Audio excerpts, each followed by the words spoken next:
Okay, so this is a multiple sclerosis history. I'm going to read it. Then, yes, then you can read one history with critique. So, SA, a 24-year-old female housemaid from Dagoretti, presented 5 days ago with right eye pain for 3 months and inability to control her bladder for 1 month. SA was generally well until 3 months ago when she started experiencing right-sided eye pain. Initially gradual in onset, the pain became more intense with a few days of beginning. She described it as a deep aching sensation localized to the right eye, occasionally accompanied by sharp stabbing episodes and a feeling of pressure behind the eye. The pain occurred daily, typically worse in the morning and fluctuating in intensity throughout the day. Eye movement and exposure to bright light exacerbated the discomfort, while resting the eye or avoiding visual strains brings slight relief. It brought slight relief. Painkillers provided minimal relief for around 3 hours. She rates the pain at an intensity of 5 to 6 out of 10, making her unable to read and see objects clearly. The pain was associated with intermittent episodes of blurred vision and color desaturation from white, gray, then black in a period of 3 days, notably at the center of her eye. She denies any history of trauma to the eye. So she's denying history to trauma to the eye, increasing tearing, redness, diplopia, or foreign body sensation on the affected eye. The pain was also associated with a throbbing headache centered around her right forehead, occasionally feeling like a pressing band around her eye and forehead area. It was non-radiating, occurring daily, typically worsening in the morning and following the fluctuations in her eye pain throughout the day. Rest and reducing visual strain provided slight relief, while eye movement and bright light worsened it. She rated the headache 6 to 7 out of 10. Okay, so before we start ruling out, have you seen how I've done Socrates on the eye and the headache, the eye pain and the headache? Have you seen?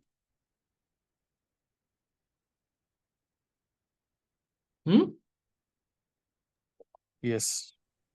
You've seen. So sight, you can see it's on the right eye. Onset, it was gradual. So usually for pain, you do Socrates and add progression, because in the formula, Socrates doesn't have progression. But in this patient, right eye, gradual in onset, then became worse, or it worsened. And then character, we said deep aching. She said it, she felt it at the back of her eye. Radiation was non-radiating. I usually put association last because you can have many associating symptoms. So when I do my Socrates, I do sight, I do my association last. Then timing, she said she felt it throughout the day. Exacerbation, that was light and straining.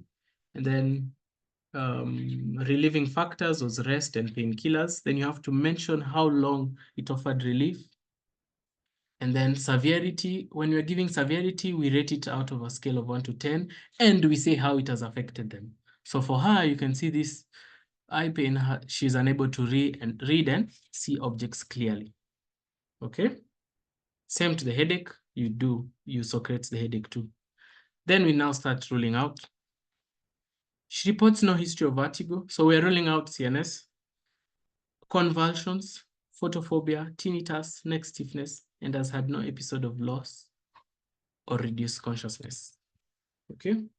No weakness, no numbness.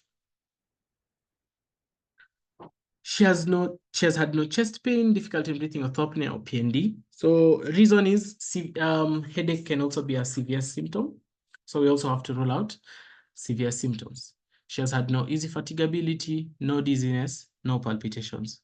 Because a patient with anemia can also present with a headache. We are done. She also reports a 1-month history of progressive difficulty with bladder control.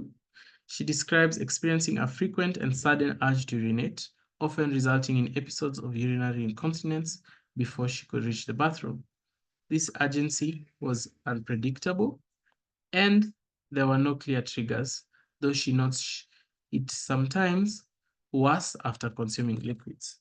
Additionally, she experiences occasional leakage, even without the urge to urinate. The symptoms occur daily and are most troublesome in the morning and late afternoon.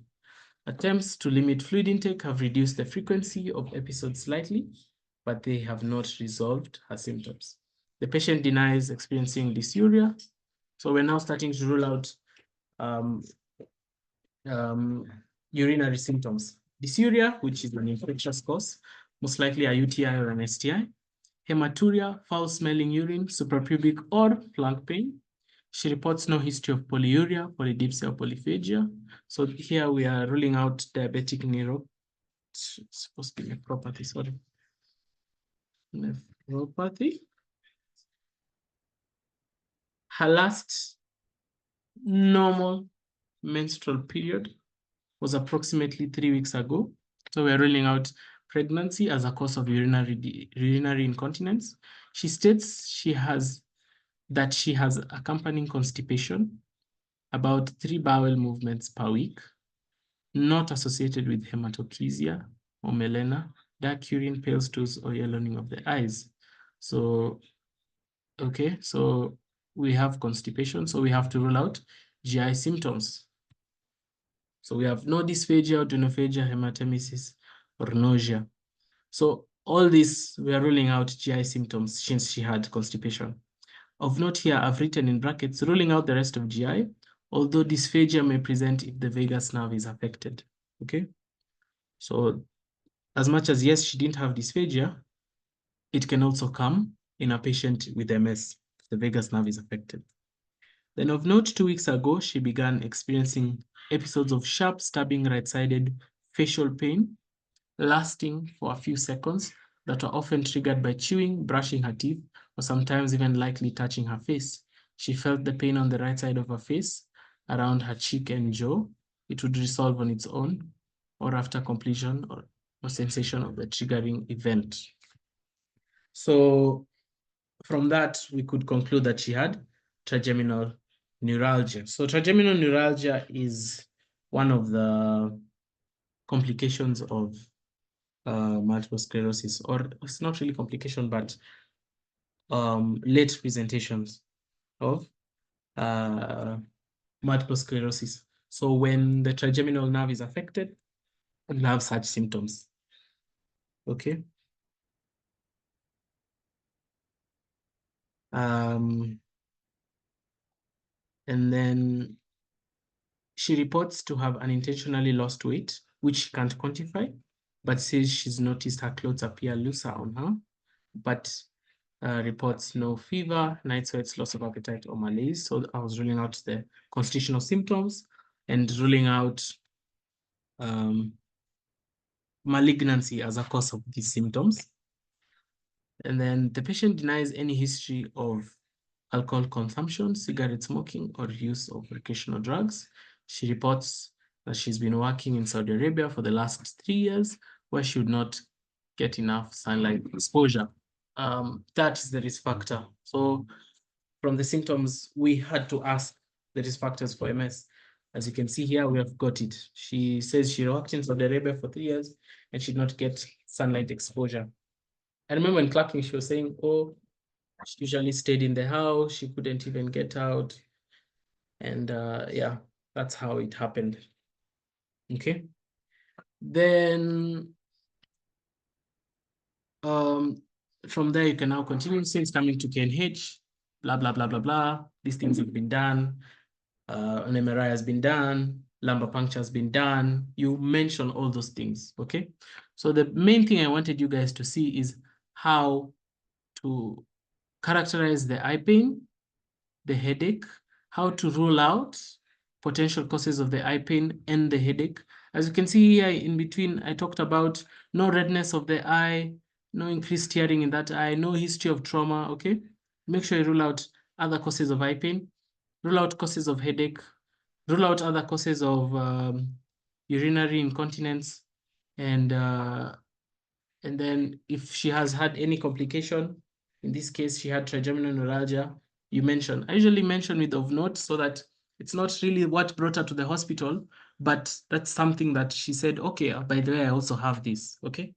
It's similar how diabetics or hypertensives will tell you, oh, I have changes in urinary, my urine, like number of times I go to the toilet. So you're starting to think, may they be having diabetic nephropathy or hypertensive nephropathy, okay?